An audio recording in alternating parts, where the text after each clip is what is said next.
Okay, I am about. Good evening, good evening, good evening. It's been a long time. I know I've been busy setting up so many things, dealing with business. Yeah, setting up some businesses. Let me check and make sure that this YouTube is working. That's to make sure that the streaming is good. Let me look at the audio. Yep, we do have audio on. Let me also check uh, other programs to make sure they're working.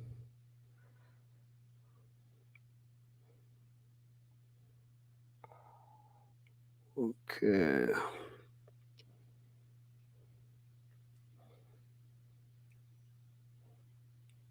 Let me see.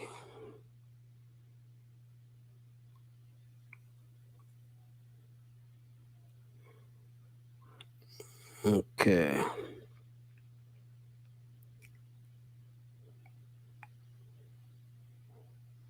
I gotta check this out real quick.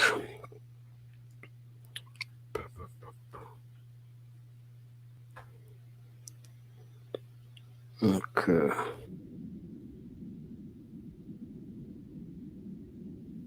Yeah, the audio is working.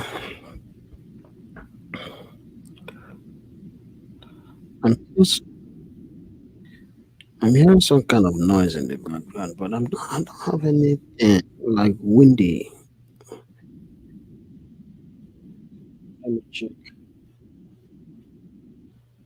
Let me check my. How is it now? Good. Working good.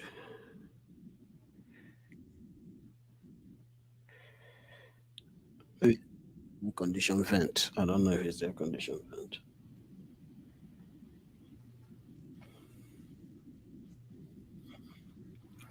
But I think my mic is better now than before.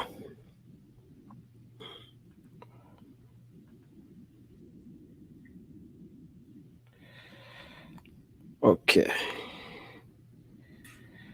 Nice, nice, nice, nice.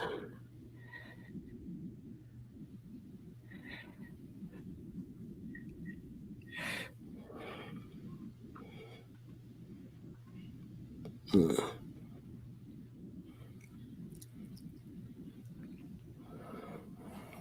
Okay, let me see what is going on and look at sound effect, quality sound effects.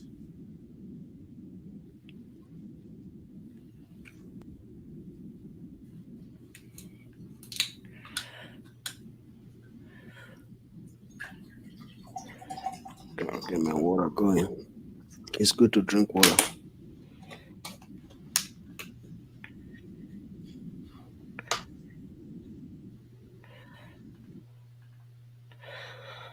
Okay, now let's make this happen.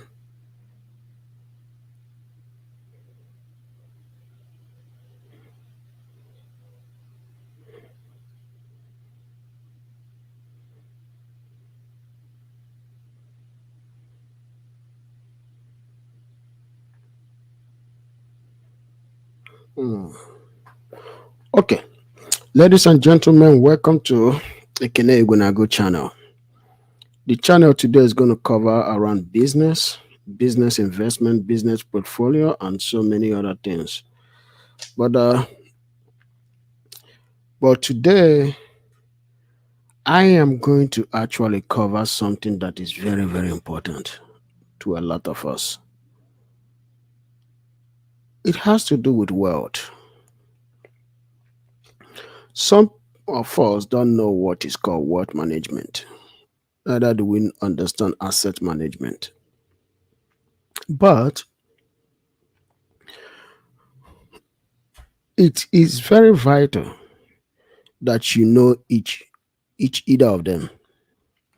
And also it's very vital that you do whatever you can to have at least one of them. But the determination of you having either has to deal with your financial capacity. Asset management is not the same as wealth management, because sometimes we do mistake asset management for wealth management, but it's not like that. Asset management and wealth management are not the same thing at all. They are two different things. And we as individuals have to understand that they are parallel to each other, meaning that you cannot treat both as the same. Asset management has to deal with maybe probably people that have wages, people that have certain amount of assets, but also mostly dealing in broader expansion, which means you're talking about somebody that has maybe business, and now they have to treat their business, they have to treat their assets. Then in that asset management, you also have to, and that you need a company or an advisor that will advise you on what to do about your asset management. But when you're talking about wealth management, it's a whole two different ball game, because most times wealth management, which is another aspect of financial management, is done broadly by individual relationship. It tends to have a more longer relationship than asset management will, because you're talking about planning the wealth of yourself and your family and your generations to come. And you want to roll that wealth from generation to generation. So the relationship between the wealth manager and the client is usually long lasting. And like, let me put it this way, either way, it's solely a good thing for any individual to understand financial literacy. Is very, very, I would say, predicate that you should know that. Because what happens is that so many times when something happens to us, family fall apart. And one thing that glue family together, even if we like it or not, is financial. Whenever there is a financial planning, it tends to guide the family for a long lasting relationship. But when the financial aspect of the family falls apart, the whole family fall apart, because siblings will fight against each other. Sometimes they fight against whichever parent is alive. Or if a parent or parents make financial decisions that happen to be a disastrous financial decision, it either affects the children or it affects the whole marriage in total. That is why financial decision, wealth management, or asset management is paramount, that you should understand them. But as we go in today, I'm going to play a short clip. From this short clip, I'm going to deduce more and do what do I call it? PowerPoint presentation. But my PowerPoint presentation will not be in depth compared to the ones I'm going to cover later in the future. But let's talk about this. I'm going to bring up, I'm going to share the screen. And when I share it, I would like us to really, really, really, really, you know, discuss this. It's very, very good that we do it. Let me see. Yeah, let's share this. Okay. You've been at JP Morgan for about 25. Okay, so now you've been at JP Morgan for about 25 years. Yes. Okay, so and now you run one of the most important parts of But JP before I Morgan, go which I forward, say is let me the make sure asset that and this wealth thing runs management good. business. Let me make sure.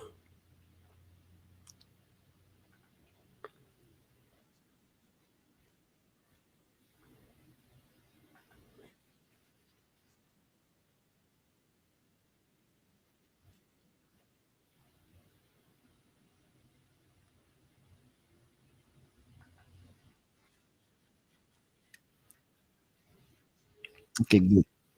So I'm going to go back and start it from the beginning again. On the, I really wanted to run its course. Okay, so Okay. now you've been at JP Morgan for about 25 years. Yes. Okay, so and now you run one of the most important parts of JP Morgan, which, as I say, is the asset and wealth management business. For people that aren't that familiar with wealth management, what actually is wealth management and how is that different than asset management?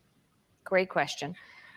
The two are often used interchangeably, they have distinctions. Asset management business is where we manage money on behalf of individuals, institutions, sovereign wealth funds, pension funds.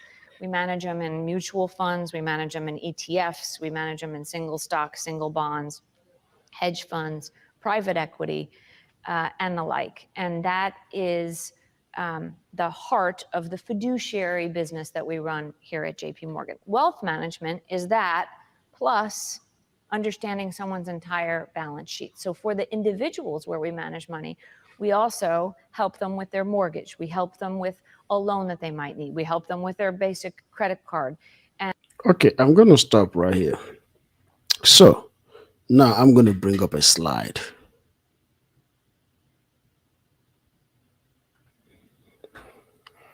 So asset management, like I said, asset management is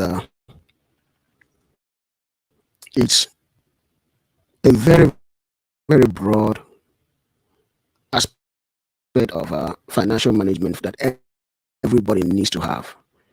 So you have to understand the intricacy of asset management, but at the same time, you also have to understand wealth management. Asset management, let's say, like I said, people that earn wages, people that have assets like different types of maybe like you have a company, you own a small business, you own a middle scale business, you have a small scale business. If you happen to have a large scale business, that's good.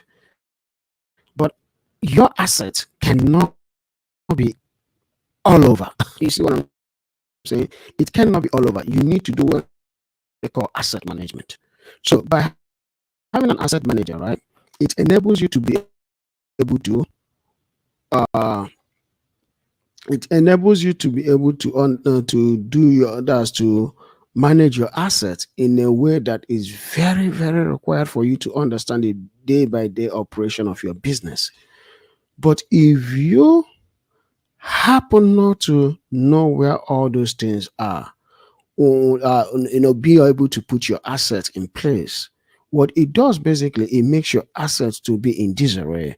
And that is why you as the founder of the company, when anything were to happen to you, your children, your family, or people after you will not be able to gather things and be able to run your company as much as you were able to do, because you did not have an asset manager that holds all your assets that combines your asset into one portfolio, or it does one as all your asset into one portfolio in order to understand the intricacy, the basis of those of each asset.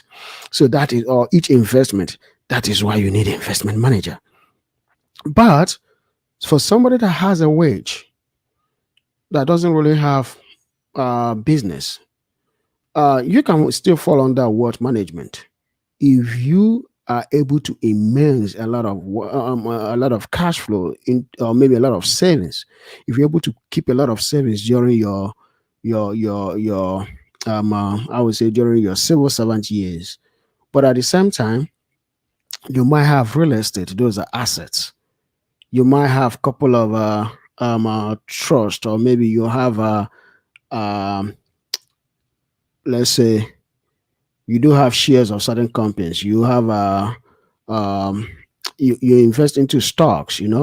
Those are assets that has to be managed by somebody. Some people do have multiple stocks. So who is managing your assets? So that is why it's always good to have an asset manager that will be able to manage your assets. And but you got to be careful when you have such, because sometimes those things are very expensive. Some asset managers will charge you based on per each asset that you have. So that's why you have to be very careful in that regard. I wouldn't tell somebody that don't have the money to pay for asset manager to get an asset manager. Excuse me. But at the same time, I will also tell you that is very, very good that you do have an asset manager. So one thing that I'm also going to bring up is this. I'm going to bring up let me put it this way. I'm going to bring up this right here. Okay. I'm going to talk about what I have here. It's called Wealth and Asset Manager. This is my PowerPoint. There are many aspects of financial decisions that one can make, but having information before making a decision can be life-changing. Then here it says, know what investment management to embark on. There are many types of financial management to embark, but I will be covering two most important ones, asset management and wealth management. Then right here, I talk about asset management. Asset management is a process of managing a client's financial asset, helping the individual to achieve or meet financial goals and also work in accomplishing those goals through portfolio management. Increase total wealth over time by acquiring, maintaining, and trading investments that have the potential to grow in value. Yeah. So if you come right here, look at what I said, what I was able to deduce. Asset management is a process of managing a client's financial assets. Like I said before, you need to get that's a financial advisor. Most importantly, an asset manager. That asset manager will help you as an individual to achieve or meet financial goals and also work in accomplishing those goals through portfolio management. So they're going to create a portfolio in which they will manage your assets, increase total wealth over time by acquiring, maintaining, and trading investments. Like you remember, I said before, I said something about stocks, right? I said something about depending on what kind of business you have. What are you trading on? Do you have mid-sized business? Do you have large-sized business? Or do you have small business? And that have the potential to grow. But with an asset manager, what happens is that some people, not all asset managers, understand business. You got to be very careful. But what they do is that they will help to guide you towards your financial sources. That doesn't mean that they're going to come and do the whole work for you. It doesn't work like that because you cannot put it. That's called laziness.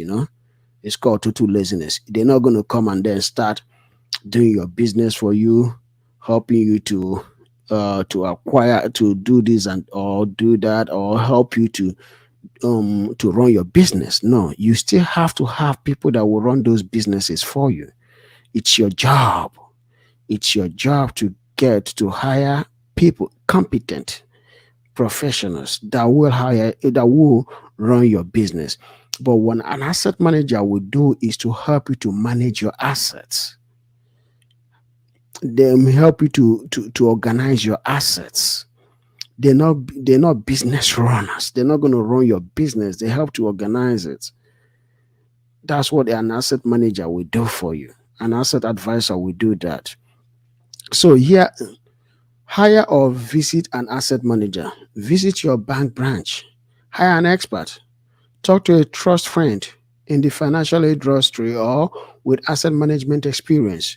You see, not there are people that are not in asset management experience. That is why I'm not putting it there, but I'm also saying it. But I'm not. But I didn't put it in writing or at the PowerPoint.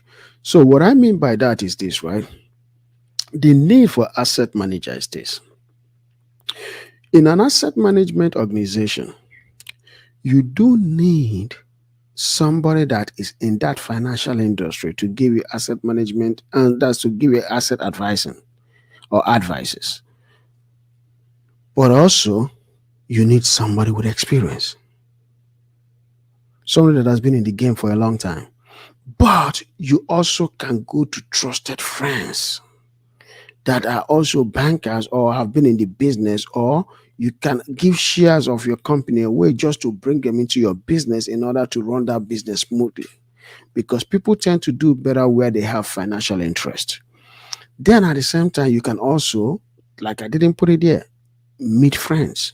There are friends that have financial understanding of business. They just gifted. They didn't go to school for that, but they know how to run business. That doesn't mean that they shouldn't get financial advisors, but they just talented in a way whereby they can run business just like financial advisors.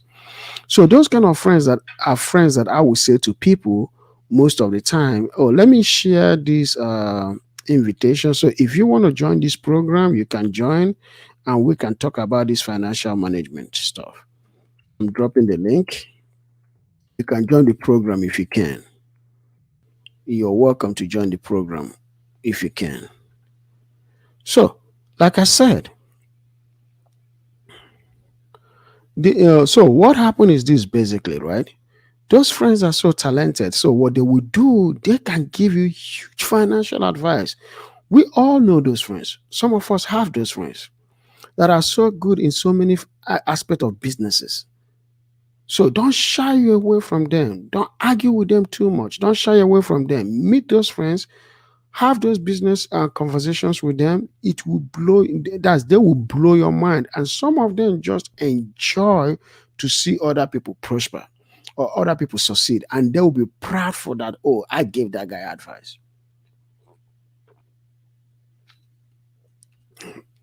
Yeah, they will be prideful and proudful that they gave you advice. But don't be intimate, don't be pissed off about them, being proudful of what they've done or how they've helped you, but look at the end results. Don't be shy to go to friends that have the understanding of how to run business.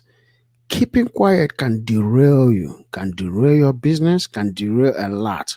But reaching out to people that you think that have the understanding of how to run business is very, very vital. Like I do tell some of my friends whenever we have conversations, right? I will tell them, hey, go to a friend, somebody you know that is succeeding, that you know enjoy talking about business, not somebody that keep to himself. Because this is one thing I've understood over time. There are people that are very, very mean. They're very, very heartless. They're very mean. They never want to tell people how to succeed. They just want to be the only rich people on this earth. They don't want to ever discuss with other people how to succeed. They don't want to tell people how to succeed. That's one aspect. But also, there are people that are very quiet too. They will not come to you to give you financial advice except if you come to them. That's just who they are. So that is why sometimes it's good if you're a talker, if you're somebody that likes to seek advice, if you're somebody that likes to listen to other people. Because people like that, sometimes if you ask them question and you trying to give the answer, they will shy away and they will never advise you anymore. Just listen to them. If you're having a conversation, have a conversation. But if you're seeking for their advice, listen, pay attention. So what happened is this, right? These people are so genius in what they do. They will give you huge, they will give you attentive. No, if you give them your attention, right? If you become attentive, they will give you huge financial advice that will change your life, change the way you do business, and build you for a better tomorrow. That is why it's always good to meet people, talk to people, reach out to people, ask questions that have to do about financial understanding. Don't be a financial illiterate. That's number one. Number two, don't be financially literate and amass a lot of savings that you don't understand how to or what to do with those savings. One thing that blows my mind about people that have certain savings account is this. You can see somebody that will build $3,000, $4,000, that will build $100,000, $200,000, that will build 1 million, $2 to $3 million. But at the end of and at the beginning of their retirement, they have this huge amount of savings. They don't know what to do with the money. And they would then go on vacations. Because when I hear people say, oh, after retirement, I'm going on vacation, that is not a financial decision. That's a spending. That is a spending spree. It's not a financial decision. Financial decision, good financial decision, or good money management, which is part of wealth management that I'm going to go into, is to take that money that you have, take that money and then reach out to somebody, an investment organization, and then ask them, tell them that I have such amount of money, but I want to invest. I want to be able to invest 20% of my money. But if you set the tone, it's better. But at the same time, don't block your mind from listening. Because the reason why I say set the tone is this. If you come out and said, I want to be able to get into investment that will yield me returns, but at the same time, I do not want to go into stock buying or spray buying of stocks. I don't want to get involved in that. Guess what happened? That investment manager, right, would then be able to ask you, what are your experiences in life? Have you ever embarked on any kind of business before? Have you done any kind of business before? What are your business experiences? Okay, now you can be able to table what you've done, tell the investment manager your mistakes, the things that you did right, the things that you did wrong, and how you went back to the job market. And since you went back to the job market, you were able to grow these savings.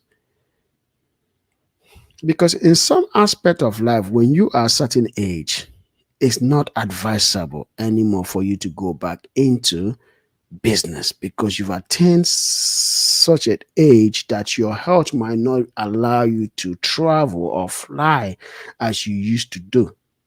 And at the same time, you might not be able to withstand the pressure and the stress and strain that come with doing business.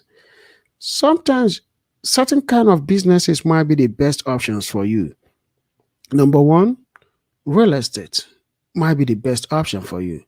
Real estate is not a small business, but is also a business that you can undertake maybe yourself if you have millions of dollars, or do it with friends in order to spread the risk and spread the benefit. Because wherever there is risk, there is benefit. Wherever there is risk, there is reward. But at the same time, not every risk yields reward, because that's why it's called risk. Sometimes your money is gone. But that is why I will always tell people, certain investments, you put 20% down. Don't ever invest in anything more than 20% of your reserved cash. Don't do it. Don't go more than 20%. But if you are younger, it's good for you to use every single money that you have to do what? To buy properties. Invest in multiple properties like lands, real estate, businesses, those things that you know that no matter what, that your business is going to be there. Embark on startups. If you have the intention of doing startup, do startups. If you can't do it, look for somebody that is doing it, try to approach them, or maybe buy things and sell on their website. You can do also drop shipping. There are many things you can do that can yield you money in this life. You can also start businesses. One thing that I'm going to be discussing in the future is called business management. I'm talking about asset management today and wealth management, but I'm also going to go into business management. Business management is going to be very, very broad, because the reason why I want to discuss business management is because that is an aspect of management where there is a lot of lacking, especially in the Black community. But I don't want to digress. So, excuse me. So when I talk about this asset management, now I have discussed about the need for you to meet people, because meeting people is very, very crucial. Like I said, it's very, very crucial that you meet somebody that knows what they're talking about, somebody that knows what they are doing. Those people will help to guide you towards asset management. But let me go back to that video, and I'm going to play it again so that way we see, we'll then have understanding of what I'm about to play. I just want to play that video again from the beginning. Okay, go back here, and I'm gonna go to this place, to that Chrome, and I'm gonna go here, and I'm gonna play this video one more time. Okay. Let me make sure that this thing, because I'm saying I'm gonna stop this sharing, and then I'm gonna come back here, try to share it again. This Chrome. Yeah, that's the one that I want to share. Exactly. Okay, so now you've been at JP Morgan for about 25 years. Yes. Okay, so, and now you run one of the most important parts of JP Morgan, which, as I say, is the asset and wealth management business. For people that aren't that familiar with wealth management, what actually is wealth management and how is that different than asset management? Great question. The two are often used interchangeably, but they have distinctions. Asset management business is where we manage money on behalf of individuals, institutions, sovereign wealth funds, pension funds. We manage them in mutual funds, we manage them in ETFs, we manage them in single stock. Okay, let me stop this real quick. She said something about managing funds. Like I said before, if you guys understand what I said before, I said managing funds. Managing funds is very, very critical in our today's life. Funds have to be managed. So you actually getting into investment, money, having physical cash, I tell you, is one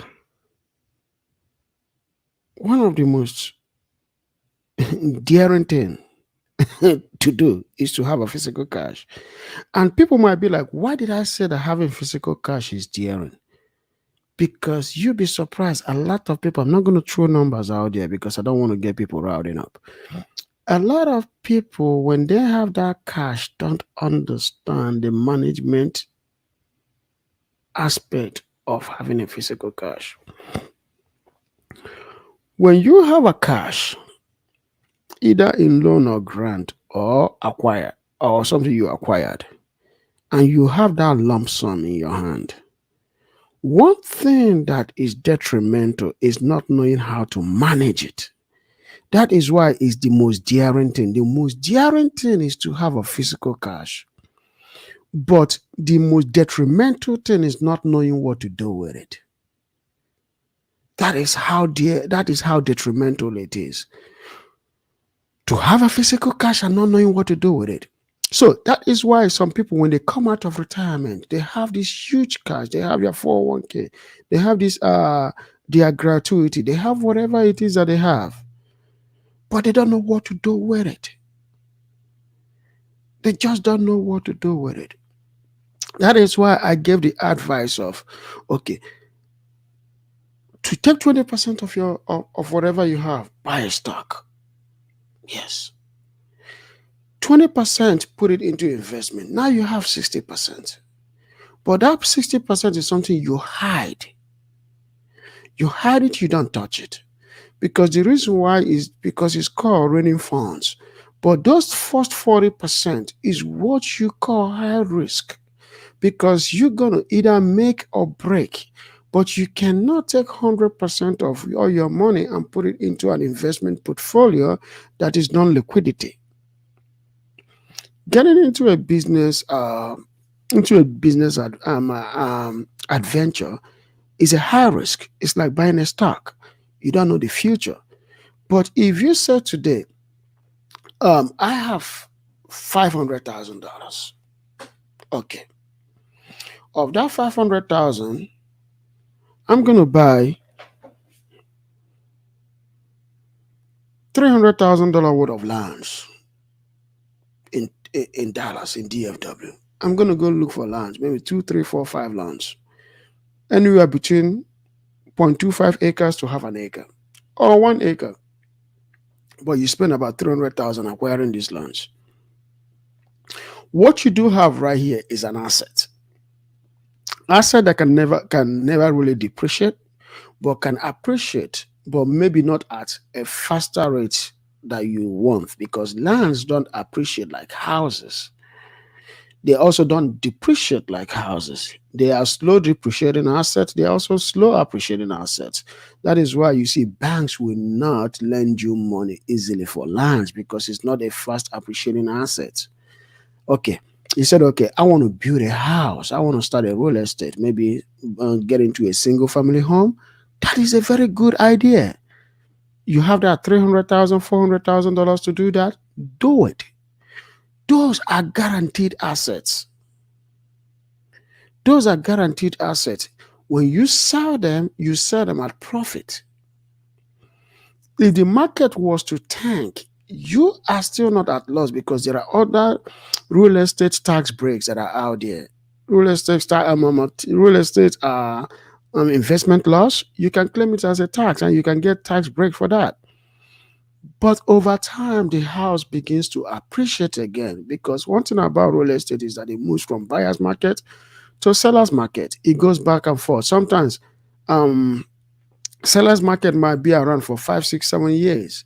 Buyer's market might be around for 5, 6, 7 years. But usually, seller's market outpace buyer's market, because most real estate portfolio investment, when the housing market depreciates, only lasts anywhere between 6 months and 2 years.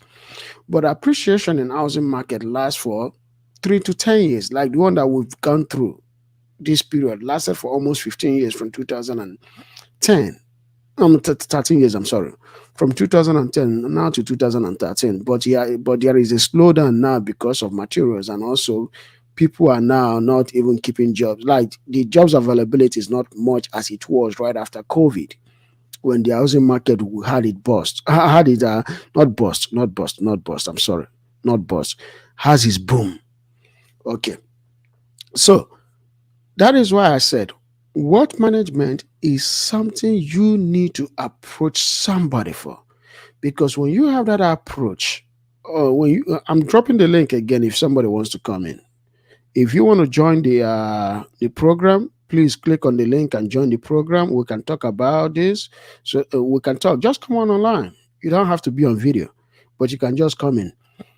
So what happens is that when you take that, when you approach somebody, right? When the time comes to that asset management, you have to be tutored on what to do in terms of investment, because now you have this cash, but you need to build assets. So after that asset is built, and as the market goes, and as you acquire assets, you trade, you do investment, you make more money, and then you acquire more assets, you also need somebody that will manage that asset for you. Because so many a time we do think that paying somebody to manage an asset for us is a bad business. No, it has its own return on investment. But what happens is that sometimes, depend on which individual you're getting, because asset managers, asset advisors are not cheap. But if you go through your banking industry, or maybe your banker, they will, in some cases, will provide you an asset manager. But if it's an asset manager that you don't really pay for, or a premium asset manager, they will only give you what they call the periphery or the surface advice. They won't go in depth to give you much more in-depth financial advice on how to manage your assets. But at the same time, there are institutions other than banks that provide asset managers that will have that relationship with you, whereby they will give you far more better financial advice than an asset manager will. The reason why I'm giving you guys this is because if we look at one thing that kills us, especially in America and in the black community around the world, is the fact that we kind of neglect certain things that we do need in life to prosper. We overlook things until it's too late.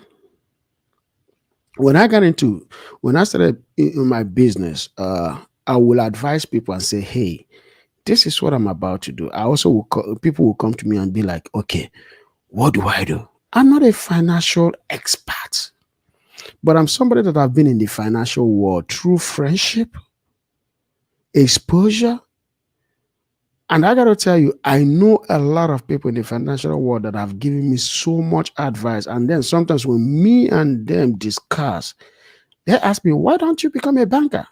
Why don't you become an economist? Why don't you do this? I'm like, no, no, no, no. I'm somebody that just want to do that, just want to study different things, understand different things. But I'm a number guy. I like number and I like to work with data. But I'm also a businessman that loves to do business because that's this family that I was born into. I was born into a business family that understands business, and I've seen how business happen. And I'm a friend to a lot of business owners that sometimes me and them will sit down and discuss business. I would tell them how to do certain business, how they should approach business, and some of them have done it and come back to me and said like, "Whoa, you good." But so what I'm trying to say in essence is this: when you do this financial investment that I'm talking about, be careful how you misuse your funds. Like I said, put 10% into stocks, but no more than 20%. Put 10% into startups, but not more than 20%. Because the reason why you need to put all this into it is because you need to be able to manage your wealth and also be aware of risk and reward, or risk and loss, because they both go hand in hand. When I talk to you about risk and reward, I'm not naive that there is no risk and loss. There is risk and loss, but you just have to take the risk, because it doesn't make any sense that you as a human being build $300,000 worth of cash through retire and through our savings over 30, 40 years, and then God forbid something happens to you, and somebody in your family that does not understand how that wealth was built comes in and takes that money and goes on a vacation, and before you know it, the whole money is gone. Somebody that doesn't understand how money was made can blow $500,000 in 2 years, not even 5 years, because $500,000 is supposed to last anywhere between 5 and 10 years. Because you got to look at $50,000 non-taxable wealth. Non-taxable wealth, $50,000, right? 50,000 is 1 year for non-taxable wealth. So, which means you live however you want to live. You live in a decent house, 2,000, about 1,500 to $2,000 of rent or mortgage. Then you look at car note of anywhere between $500 and $600. You look at insurance. You look at electricity and light. So technically, you're spending about $5,000 a month, $4,500 a month, or 4,000. Food and miscellaneous, right? $4,000 to $4,500 a month. So over 1 year, you blowing off 50,000, right? 50,000 is gone. So the thing is to destroy, which means to blow $500,000 in 10 years. But you'll be surprised that $500,000 in 10 years does not last for somebody that doesn't know how the money was made. For somebody that doesn't understand how wealth was built, will destroy $10 million in 5 years. Will destroy $500 million in 20 years, because some people know how to blow money on this earth. That is why investment, wealth management comes in. Not just asset management anymore, but wealth management. Let me play this video again. I want us to listen to this video. Now we're going to talk more.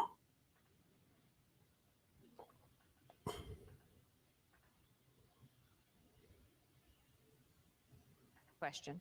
The two are often used interchangeably, but they have distinctions. Asset management business is where we manage money on behalf of individuals, institutions, sovereign wealth funds, pension funds.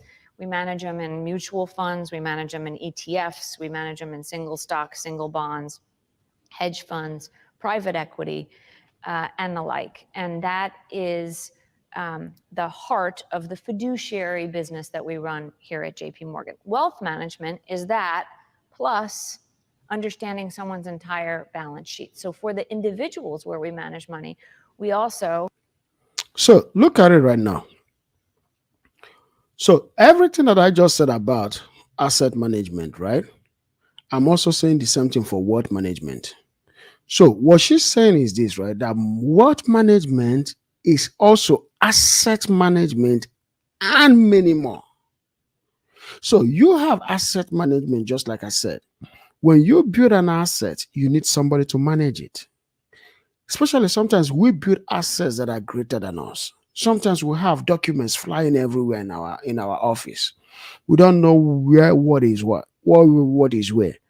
But at the same time, we might think that we have that capacity to be able to store every single information, be able to understand your assets, where your assets are, their locations, what their performance, but also be the one advising and the one cooling the temperature of the business. No, you need an asset manager that will handle that part of asset management for you.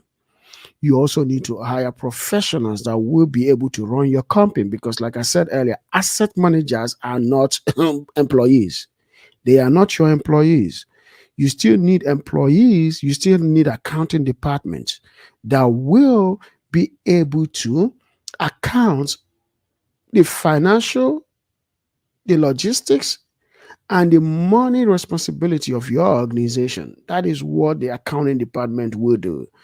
In an engineering field, you also need the engineers that will do all the prototypes, that will do the design and everything. You need the accounting managers to be able to check the financial investments into the prototypes that the engineers have done, and also the end goal of the product, to see if you guys will be able to attain this product without much of financial loss or financial investment, and also look at the end result, which is the profit.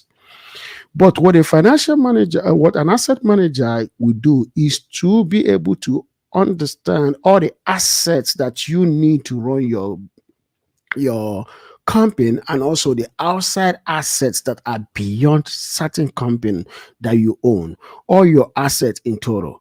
But a wealth manager is the one that will manage everything that has to do with all this asset management stuff and the wealth that you have at various places. So when you talk about money in wealth management, right, it's deeper. So let me play this video so we can go on, so she can talk more about wealth management. So help them with their mortgage. We help them with a loan that they might need. We help them with their basic credit card. And so wealth management is trying to help someone with their entire life, both their assets and their liabilities, their planning, their gifting, the legacy that they want to leave for their families, the 529 plans they need to prepare to get their kids to go through college. And it's a great insight into people's, Okay, let me go back into that wealth management thing. Like I said, wealth management is deeper. Wealth management is deeper. Now you're talking about your wealth manager, just like I said in the slide, it has a special bond with you. This is not your asset manager. The wealth manager is different. Your asset manager is somebody that talks about your organization. That's somebody that deals with your organization, bringing all your assets together into one portfolio in order to manage it for you. But your wealth advisor is now getting into your intimate life.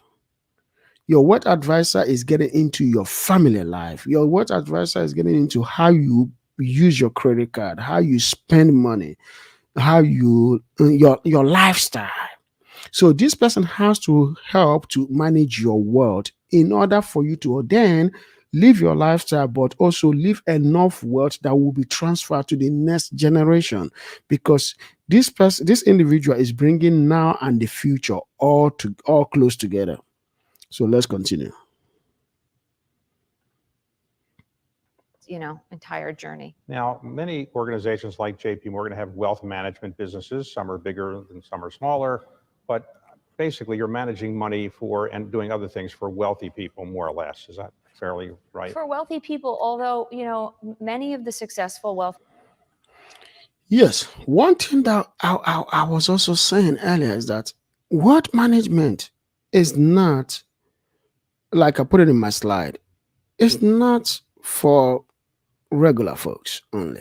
Mainly not for regular folks. It's for wealthy people. Because now you're talking about wealth transfer. Wealth transfer. She's going to talk about how it doesn't relate to wealthy people, but of course she works for JP Morgan Chase. She's not going to want to, make it look like the Chase only cares for wealthy people. She's going to, balance the cord, which is good. She's going to balance it, but I'm letting you guys know that wealth management is for wealthy people. Let's go deep. Wealth management firms today have figured out how to take all of those great learnings for what they do with very wealthy people and also package them for people who have their first paycheck and they want to be able to save a little bit of money, or want to have access to things that maybe they wouldn't normally have. And so we've been able to take things like what we do for a super wealthy family, package it into a bite size where you walk into a Chase branch and you're able to get some of the same advice. And so I think it's opening up the world to be able to help people. And the most important thing is to be able to save early. And if someone can be there to help you through that, that's one of the most important things. If you look at an average investment in the world, if you just look over the past 20 years, take a balanced portfolio, it's about 6.4% average annual return for people that generally manage money. The problem is most individuals' actual return is less than 3%. So it's less than half of that. Why? Because they make emotional decisions when markets are one way or another. They get caught up in the hype of things. And yes, she is right a lot. I would tell you she's mostly right. The thing about wealth management is this. What makes wealth management not something for mostly people that are not wealthy is the emotional decision. Wealthy people don't make emotional decisions. They make logical decisions. That is why when you get into work, the higher you go in income, the more it leans towards one gender. It's because of the logical decision that is involved and not the emotional decision. So that is the thing about wealth management. Wealth management in itself, it's a very powerful tool that the wealthy people utilize. But also, it's not something you make emotional decision based on. I will tell you why. For somebody that is into wealth management, they know what to buy and how much of assets or how much of financial capital that they have to be able to afford to make emotional decisions. Emotional decision of of a wealthy man is usually about 0.025% of his wealth. Yep. Not more than 0.50 of that individual's wealth. Meaning that, let's assume right now, a wealthy individual that wants to buy a car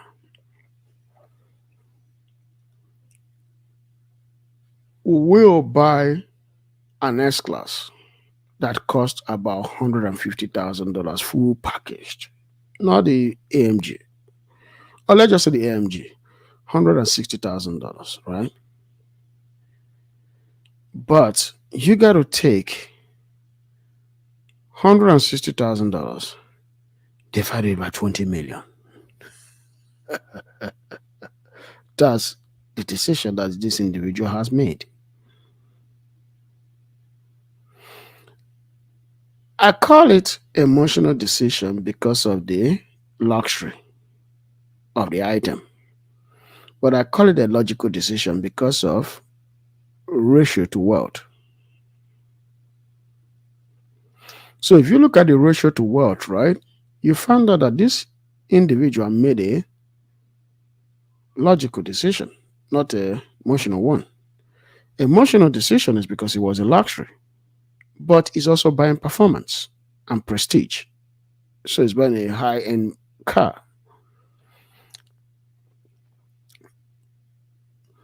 That is logical decision, not an emotional decision.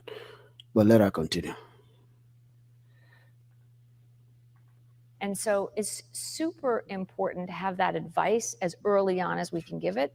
And I think, that's the rewarding part about this business, is being able to try to help people through all of those different journeys that they have. Okay. So this video comes here. This video ends Let's here. talk about how somebody. This video ends here. I'm gonna remove it. Then I'm gonna come back to me and finish up this slide. So let's go back to this slide.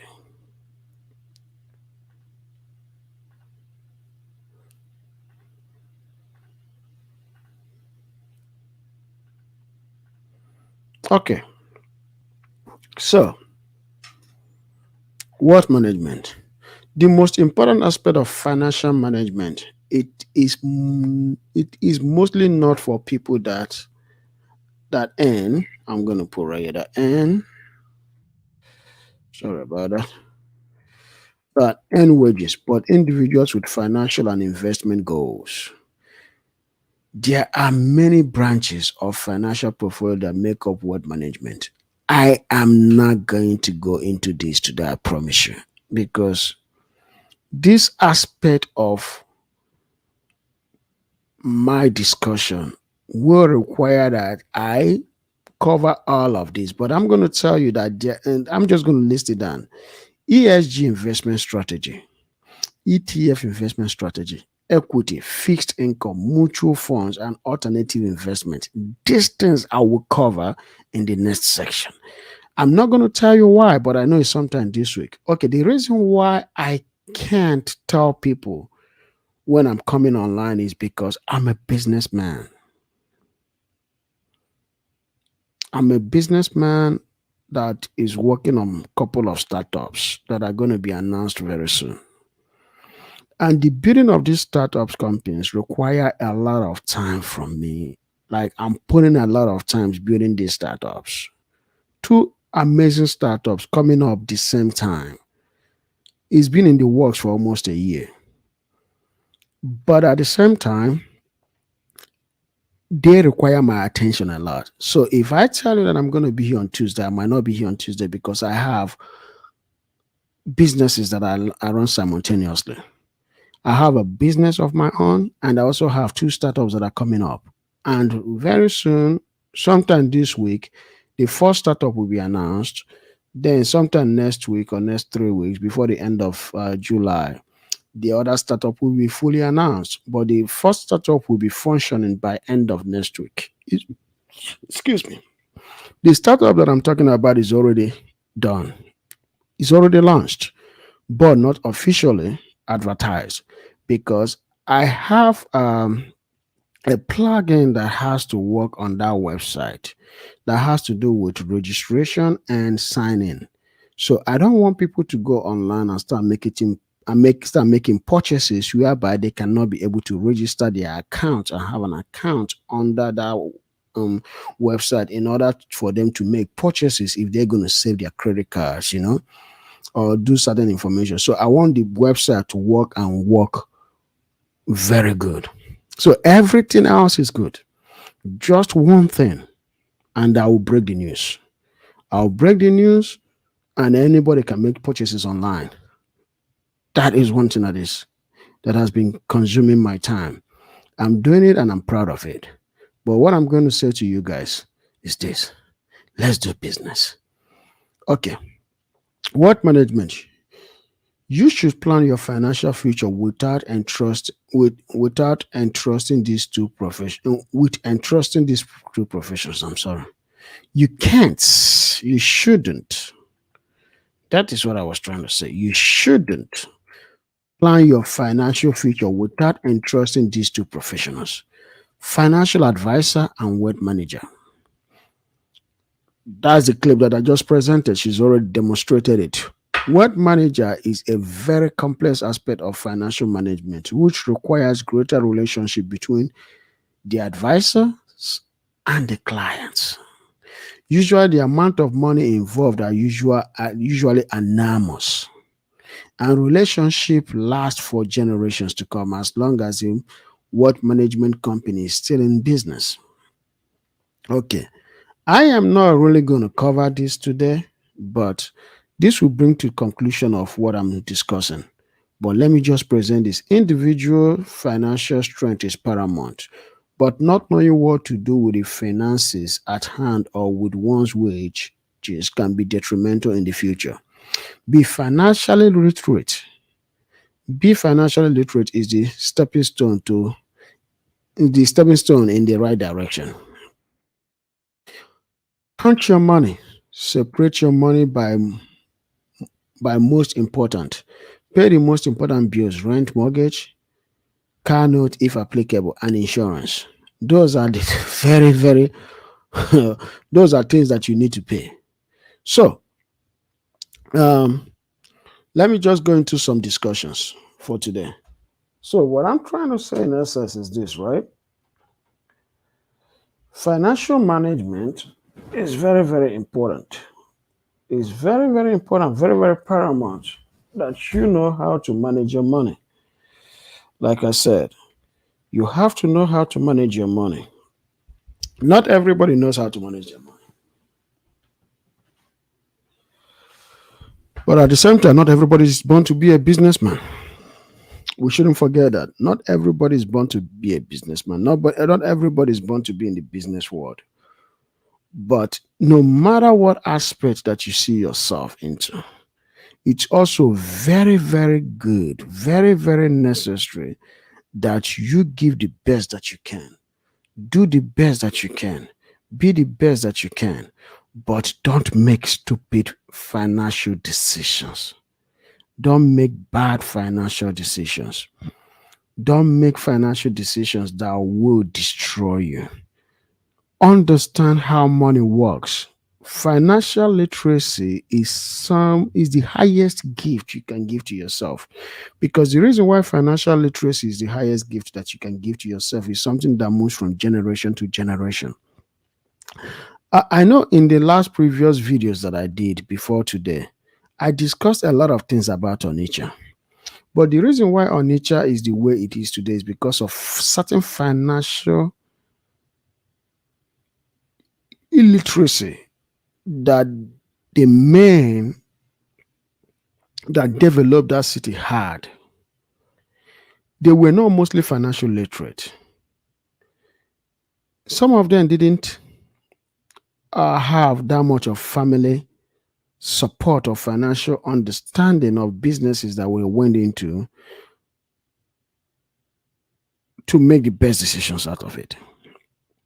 So when some of these men began to die, the wealth in their families could not transfer because their children were not also financially literate, because their parents were not financially literate, but they knew how to build the wealth, but they didn't know how to transfer the wealth. Because building wealth is one thing.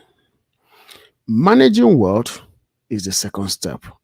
But the highest step that anybody can do in life, the highest step that anybody can take in life, the highest echelon of financial management or financial capacity or whatever you do that is financial is transfer of wealth. Is transfer of wealth. If your wealth cannot transfer from one generation to another, it's a problem. It's a big problem. But what happened is that In the next program, I'm going to discuss deeply on how financial or wealth transfer can be sustained. Because just going to give you a little periphery of it. One thing that a lot of us don't understand about financial or wealth transfer is this. You can, when you look at the history of wealth transfer from generations to generations, only very few families are able to do successful wealth transfer. They're not even up to 1% of the 1%. In fact, more than half of the 1% of the 1% can't even transfer their wealth more than 3 generations. We can name very few men that have been able to transfer their wealth beyond 3 generations. I'm talking about somebody like Carnegie, Rockefeller, JP Morgan. Very quite few people like Vanderbilt, the English monarch. If you go to England, very quite few people all over the world are successful in transferring of wealth beyond 3 generations. In fact, if you come to a place like Africa, the continent of Africa has very few families, even in Nigeria, have that transfer of wealth like the Ojukus. Have transfer of wealth of third going to the 4th generation. Now, if I'm mistaken, I'm thinking it's like the 3rd generation. It is actually holding the wealth today, going to the 4th generation. They are the very few that have successfully transferred wealth beyond 3 generations.